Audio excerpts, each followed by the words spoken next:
Hello, नमस्कार, वन्नकम, सत श्री अकाल। आप सभी का स्वागत है आपके अपने ही चैनल मैग्नेट ब्रेन्स में। एक ऐसा प्लेटफॉर्म जो आपको क्लास 4th से 12th तक की कंप्लीटली फ्री एजुकेशन प्रोवाइड कर रहा है। और फ्री का मतलब ये नहीं है कि क्वालिटी से कॉम्प्रोमाइज किया जाए। आप खुद देखो, आप खुद सारे लेक्चर्स देखो, आपको समझ में आएगा कि क्वालिटी से किसी भी तरीके का कोई कॉम्प्रोमाइज नहीं किया जा रहा है। चलिए, मेरा नाम है सत्यम शर्मा और हम क्या पढ़ रहे हैं? हम पढ़ रहे हैं क्लास 11th की physics, chapter number 2 units and measurement. बिल्कुल आखिरी तक आ गए हैं हम, है ना। तो चलिए, आज के लेक्चर में हमको फिर कुछ न्यूमेरिकल्स करने हैं एनसीईआरटी के। कुछ ऐसे क्वेश्चंस मैं आपकी आंखों के सामने लेकर आ रहा हूं जो थोड़े अच्छे हैं, है ना। बाकी क्वेश्चन जो आपके सामने मैं नहीं लाया हूं आपके लिए, वो इसलिए छोड़े गए हैं कि थोड़ी मेहनत आप भी करिए। थोड़ी सी, ज्यादा मेहनत नहीं लगेगी। वो एकदम हलवा क्वेश्चन है जो आपके सामने छूटे होंगे, है ना। इंटेंशनली छोड़े गए क्वेश्चंस होंगे जिसको आपको खुद करने की कोशिश करनी है। बस बाकी जो बल्लम बल्लम क्वेश्चंस है वो यहां पर डिस्कस कर लिए जाएंगे, ठीक है। चलिए भाई, आज के लेक्चर में हम क्वेश्चन 2.25 डिस्कस करेंगे, जिसमें क्या बोल रहा है आओ समझते हैं। A man walking briskly in rain with speed v must slant his umbrella forward making an angle theta with the vertical. अच्छा, ओहो हो, कुछ करना है, मतलब कुछ करना है, कुछ दिमाग लगाने वाली बात कर रहा है। अच्छा, आओ समझते हैं। सर ये तो अभी हमने पढ़ा नहीं है। अरे आगे भी तो सुनो वो क्या बोलना चाह रहा है। अभी जितना बोल रहा है उतना करते हैं, है ना। उसने बोला भाई क्या गिर रही है? बारिश हो रही है। वो आदमी खड़ा हुआ है, हाथ उसने अपने आगे बढ़ाए हुए हैं, हाथ में उसने क्या पकड़ा है? अम्ब्रेला पकड़ा हुआ है, ठीक है ना। से अम्ब्रेला पकड़ा हुआ है, ठीक। वो आदमी से खड़ा हुआ है। चलो, ये बोला गया है, ठीक है। A man walking briskly in rain, ये वॉक कर रहा है ना, विथ स्पीड v। इसकी जो स्पीड है वो क्या है भाई? v है, ठीक है ना। His umbrella forward making an angle theta with the vertical. आपने जो अम्ब्रेला को झुकाया है, ये वर्टिकल से एंगल थीटा बना के झुकाया है, वर्टिकल से एंगल थीटा बनाकर झुकाया है, ठीक है। A student derives the following relation between theta and v। Theta and v के बीच में एक रिलेशन डिराइव करता है एक स्टूडेंट, और वो रिलेशन क्या है? tan theta is equals to v। यार जितने लोगों ने ना डायमेंशन एनालिसिस पढ़ा होगा वो अभी समझ गए होंगे कि क्या ये रिलेशन सही है या नहीं। tan theta is equals to v, ये रिलेशन उसने डिराइव किया है। And checks that the relation has a correct limit as v tends to 0, theta tends to 0, ठीक है भाई। अगर आप थीटा टेंड्स टू 0 करोगे, tan 0 0 हो जाता है, v 0 हो जाएगा एज एक्सपेक्टेड। चलो, उसको लगा सही है। We are assuming there is no strong wind and that the rain falls vertically for a stationary man। ठीक है भाई, ऊपर से जो रेन गिर रही है इसकी रेन ड्रॉप कुछ ऐसी है ना, नीचे की तरफ गिर रही है, ठीक है। चलिए, अब वो बोल रहा है कि do you think this relation can be correct. क्या आप बता सकते हैं, क्या आपको ऐसा लगता है कि यह रिलेशन सही है? अगर नहीं है गैस द करेक्ट रिलेशन। आप गैस करो करेक्ट रिलेशन क्या होना चाहिए।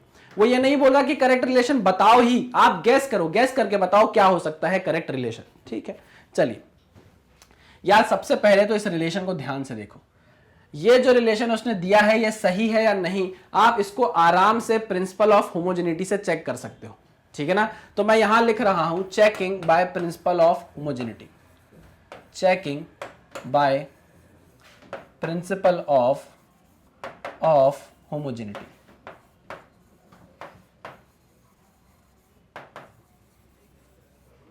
ठीक है ना। क्या बोलता है प्रिंसिपल ऑफ होमोजेनिटी? वो ये बोलता है डायमेंशंस जो एलएचएस के हैं, डायमेंशंस जो लेफ्ट हैंड साइड के हैं, वही डायमेंशंस किसके होने चाहिए? राइट हैंड साइड होना चाहिए रिलेशन, है ना। हाँ बिल्कुल सही बात है। तो यार अगर हम देखें तो राइट हैंड साइड में हमारे पास वेलोसिटी है, v क्या है? वेलोसिटी है, स्पीड है। स्पीड का डायमेंशन होता है क्या? हाँ सर, स्पीड का डायमेंशन होता है। क्या डायमेंशन होता है स्पीड का? सर होता है lt-1। This is the dimension of speed, lt-1, ठीक है, ओके। अब हम देखें तो लेफ्ट हैंड साइड में क्या है? tan थीटा है। थीटा का कोई डायमेंशन होता है? थीटा क्या होता है भाई? Theta is dimensionless, theta is dimensionless. और जब आप उस पर tan लगा दोगे तो ये जो पूरी वैल्यू है, ये पूरी वैल्यू भी क्या होगी? डायमेंशनलेस। थीटा तो है ही है और ये पूरी वैल्यू भी क्या आएगी? डायमेंशनलेस आएगी। तो भाई यहां तो कोई डायमेंशन ही नहीं है एलएचएस में, एलएचएस में कोई डायमेंशन नहीं है। तो यहां मैं लिख रहा हूं डायमेंशनलेस, डीएल, यहां मैं लिख रहा हूं डायमेंशनलेस, ठीक। या फिर मैं इसको ऐसे लिख दूं m0 l0 t0, ठीक। तो इसका मतलब ये है कि ये दोनों बराबर नहीं निकले। LHS के डायमेंशन और RHS का डायमेंशन बराबर नहीं आया। तो याद करो, मैंने आपको पढ़ाया है जब हम प्रिंसिपल ऑफ होमोजेनिटी पढ़ रहे थे कि कोई भी इक्वेशन डायमेंशनली करेक्ट होगी, हो सकती है, होनी चाहिए, भले ही वो न्यूमेरिकली इनकरेक्ट क्यों ना हो जाए।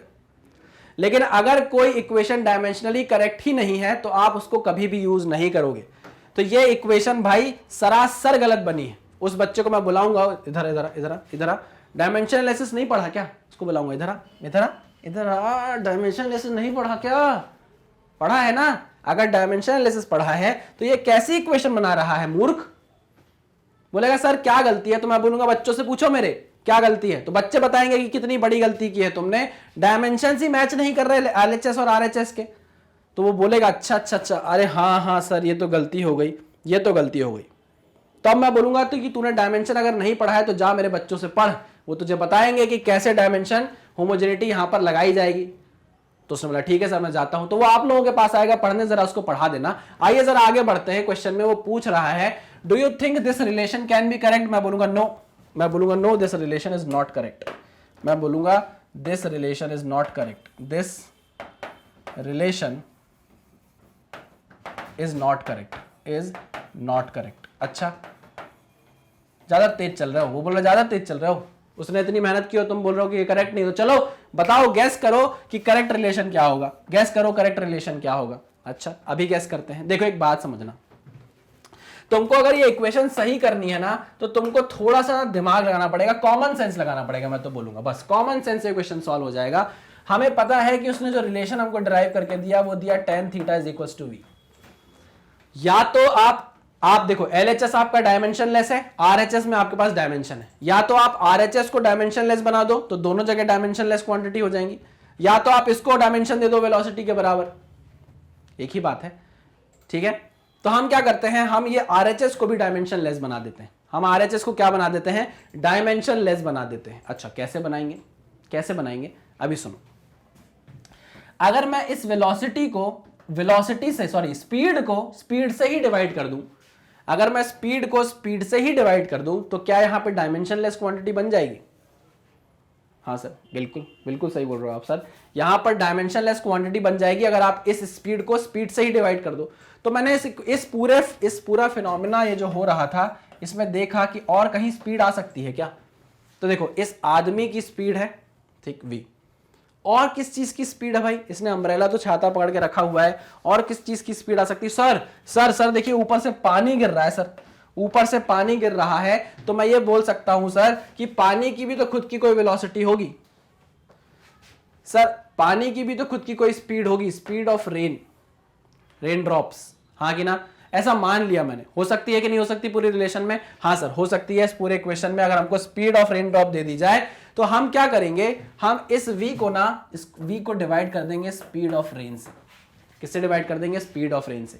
अब स्पीड ऑफ मैन भी मीटर पर सेकेंड, स्पीड ऑफ रेन भी मीटर पर सेकेंड, दोनों के डायमेंशन सेम, कट जाएंगे तो यहां राइट हैंड साइड पर भी क्या आ जाएगी, डायमेंशन लेस क्वांटिटी आ जाएगी। आ जाएगी कि नहीं आ जाएगी? तो अब आप क्या बोल सकते हो, देखो अब आप बोल सकते हो dimension of LHS is equals to dimension of RHS। अब आप बोल सकते हो दोनों के डायमेंशन क्या हो गए, बराबर हो गए।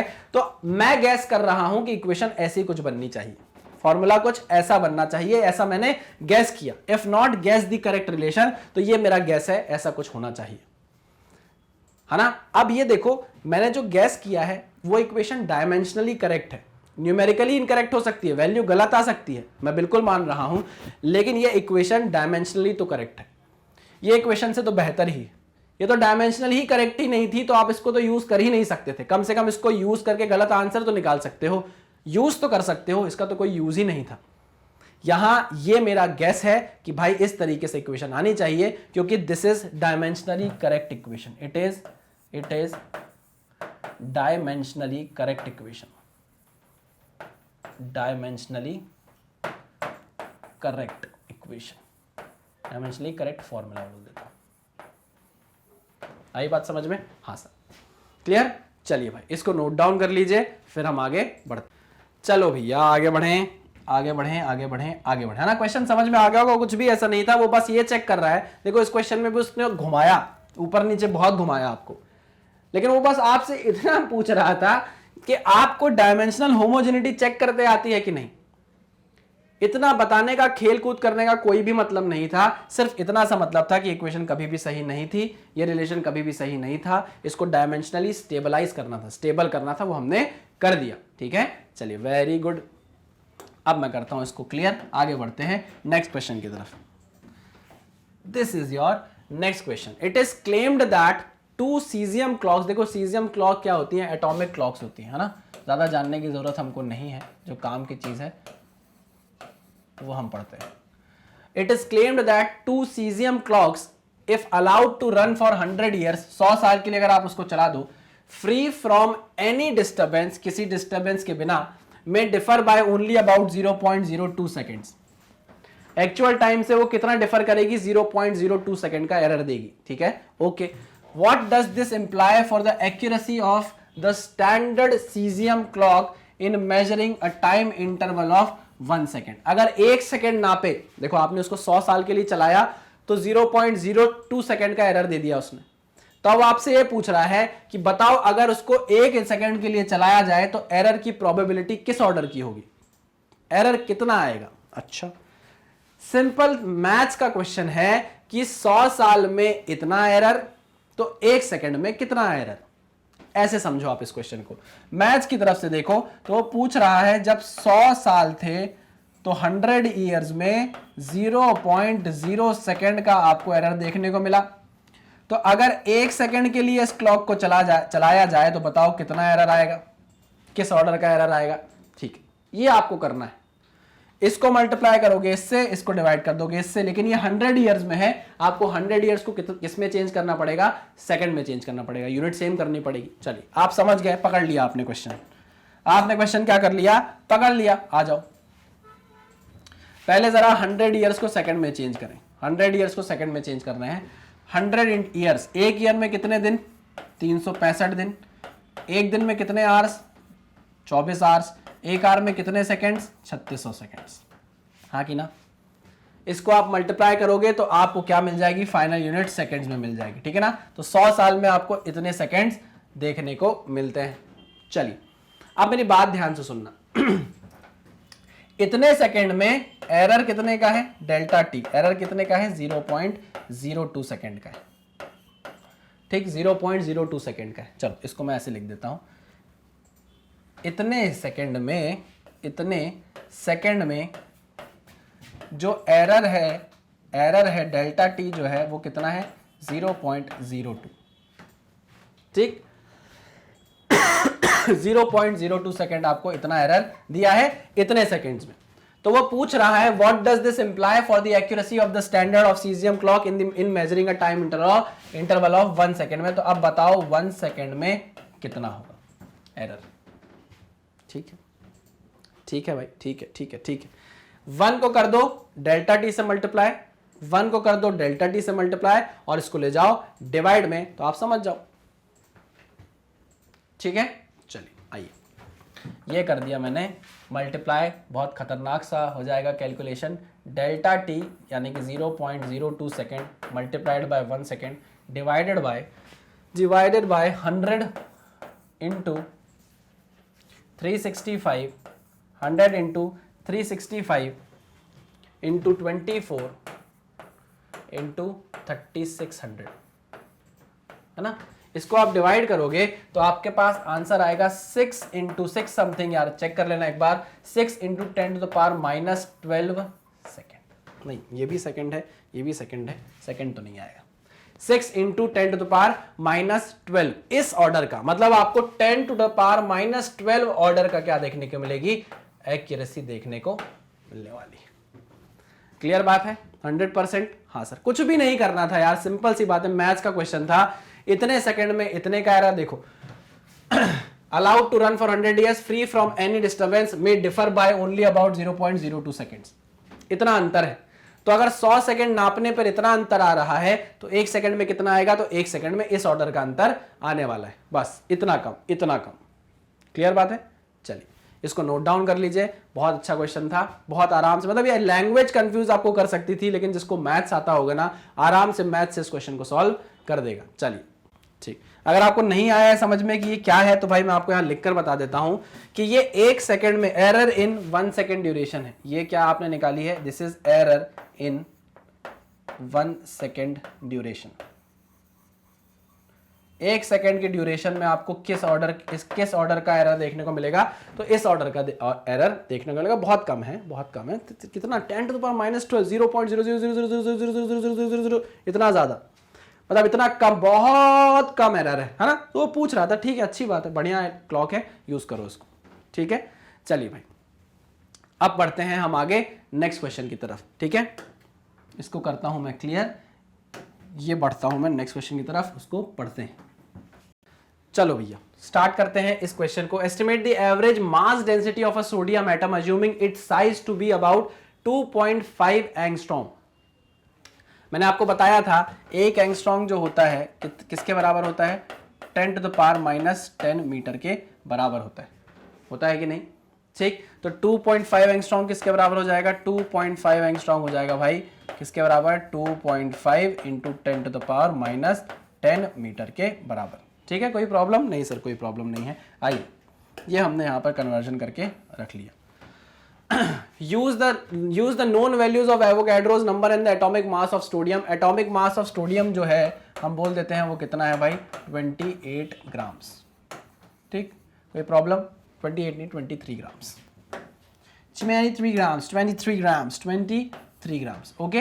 हाँ, compare it with the mass density of sodium in its crystalline phase. देखो क्रिस्टलाइन फेज में उसने डेंसिटी दे दी है, वो आपको किसी एक रैंडम फेज में बोल रहा है कि डेंसिटी निकालो और कंपेयर करो, और आप फिर कमेंट करो कि क्या दोनों डेंसिटी सेम ऑर्डर की है, ठीक है ना। अगर हैं तो क्यों, अगर अलग अलग हैं तो क्यों है, बताना है हमें। चलिए तो हमने ये अपना मास भी लिख लिया भाई, कितना, सोडियम का 23 grams, compare it with the mass density of sodium in its crystalline. चलो अब हमको क्या निकालना है, डेंसिटी निकालनी है अपनी सोडियम की, मास डेंसिटी निकालनी है सोडियम एटम की। तो देखो भाई डेंसिटी कि अगर हम बात करें, चलो तो हम वाले का बात करेंगे डेंसिटी ऑफ सोडियम एटम। रो का मतलब होता है डेंसिटी, है ना। Density of sodium atom,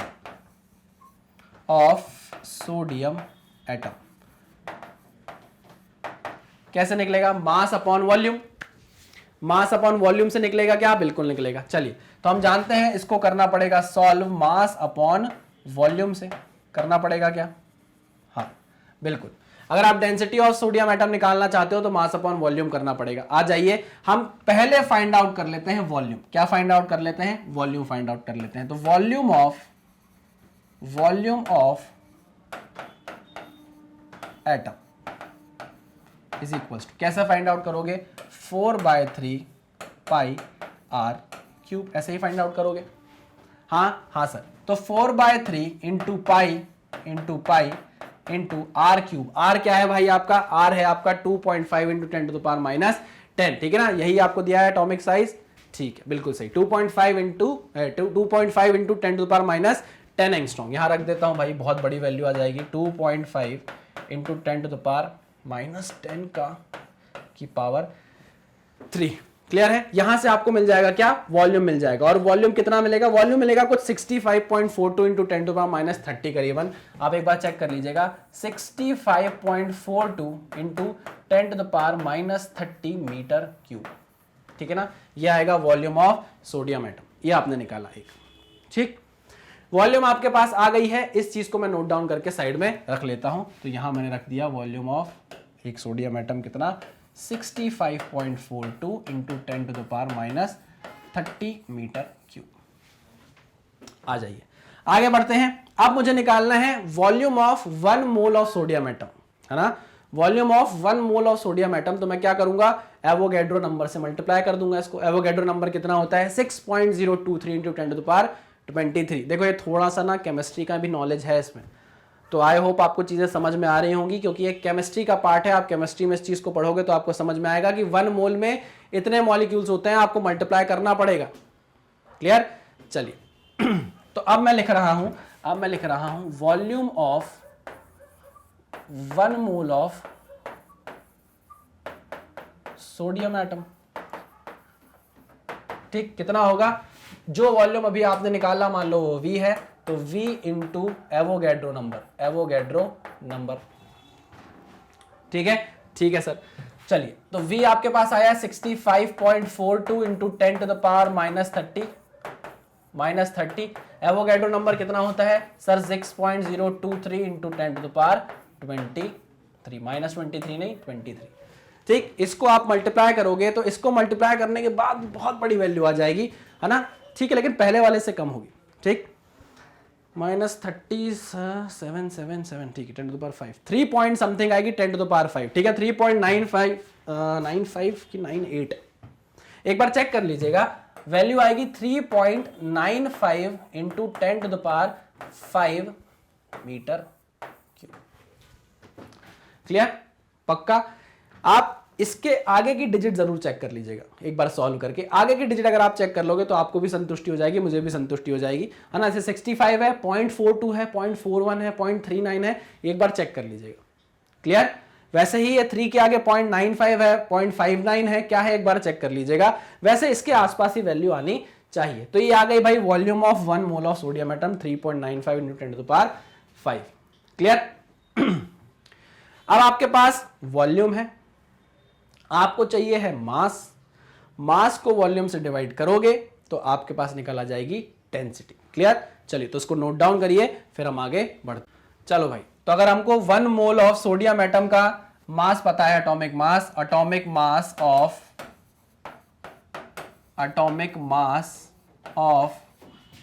1 mole of sodium atom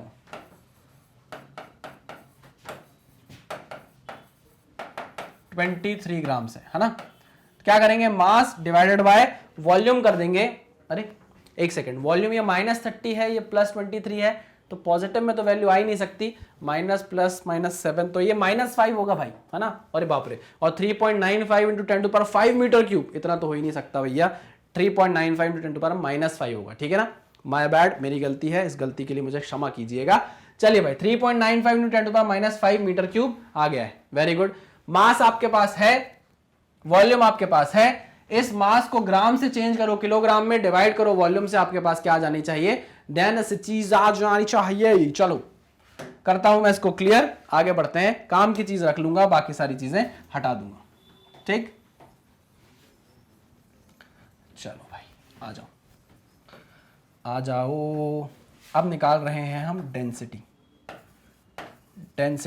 ठीक है ना। Density is equals to mass upon volume, है ना। तो मास अपॉन वॉल्यूम है, तो मास कितना है 23 ग्राम, 23 ग्राम को चेंज कर दिया किलोग्राम में, -3 kg हो गया, kg डिवाइडेड बाय, kg से kgf याद आ जाती होगी, क्यों, kgf पार्ट 2 कब आ रहा है जरा कमेंट में बताना। 3.95 into 10 to the power -5 metre cube, ठीक है ना। ये वॉल्यूम हो गई, इसको मिटा देता हूं यहां से। अब यहां से आपके पास डेंसिटी निकल आएगी, और डेंसिटी निकल कर आएगी ऑलमोस्ट, चेक कर लीजिएगा, 585 या 584 kg पर मीटर क्यूब, इतनी डेंसिटी आपकी आ जाएगी। तो अब आप यहां देखिए कि जो आपने डेंसिटी निकाली अपनी सोडियम की वो कितनी निकाली, average mass density of sodium atom की जो आपने निकाली इज 584 kg पर मीटर क्यूब। अच्छा, compare it with the density of sodium in its crystalline phase, भाई 970 kg पर मीटर क्यूब है। डेंसिटी क्रिस्टलाइन फेज में कितनी है, डेंसिटी इन क्रिस्टलाइन फेज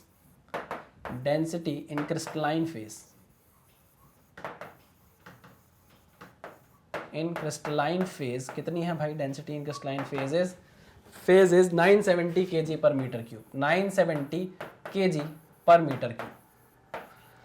तो भाई एक बात बताओ कि ये क्रिस्टलाइन फेज में डेंसिटी इतनी ज्यादा क्यों है। ऑर्डर सेम है, ऑर्डर तो हाँ सेम ही दिख रहा है, ऑर्डर क्या है, R2 density of the same order, हाँ सेम ऑर्डर की है, लेकिन दोनों में डिफरेंस क्या है कि ये डेंसिटी क्रिस्टलाइन फेज में ज्यादा है और वैसे क्या है, कम है। क्रिस्टलाइन फेज में क्या होता है, आप एक वेल ऑर्गेनाइज्ड मैटर में आपके जो मॉलिक्यूल्स होते हैं वो अरेंज होते हैं, एटम्स जो होते हैं वो अरेंज होते हैं।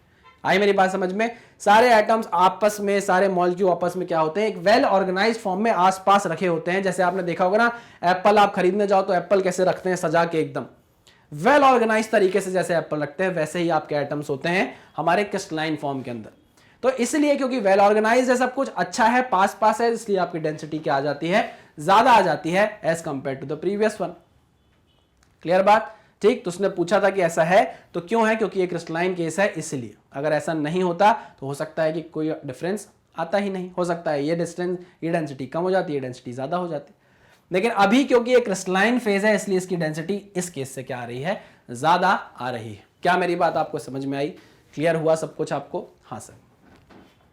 इसको जल्दी से नोट डाउन कर लीजिए, जल्दी से नोट डाउन कर लीजिए। आई होप कर लिया होगा। चलिए चलिए भैया, ये करता हूं मैं इसको क्लियर। अब देखो आगे के जो 2-4 क्वेश्चंस और हैं वो बहुत ही मतलब मैं बोलूंगा उतने काम के हमारे नहीं है, इसलिए हम उसको डिस्कस नहीं कर रहे हैं। जितने क्वेश्चन अभी मैंने आपसे डिस्कस कर लिए वो बहुत ही अच्छे क्वेश्चंस थे, इसलिए एनसीईआरटी के डिस्कस कर लिए गए हैं। बाकी जो थोड़े मोड़े क्वेश्चंस हैं वो एकदम अपू राजा वाले क्वेश्चन है, एकदम बिल्कुल प्यारे से क्वेश्चन है, एकदम स्मूथ से क्वेश्चन है, आप उसको आराम से कर सकते हो, आपको कोई भी दिक्कत उन क्वेश्चंस को सॉल्व करने में नहीं आएगी। क्लियर है? अगर आती है तो हो सकता है 1-2 क्वेश्चंस और होंगे जिसमें आपको दिक्कत आ सकती है, मैं उनके क्वेश्चंस भी आपको अवेलेबल करा दूंगा, आप बिल्कुल टेंशन फ्री रहिए। ठीक है, चलिए तो आज के लेक्चर में इतना ही, हम खत्म करते हैं इस लेक्चर को यहीं पर। मिलते हैं अपने नेक्स्ट लेक्चर्स में और नई एनर्जी के साथ, नए मोटिवेशन के साथ। तब तक पढ़ते रहिए, सावधान रहिए, सतर्क रहिए। Thank you very much.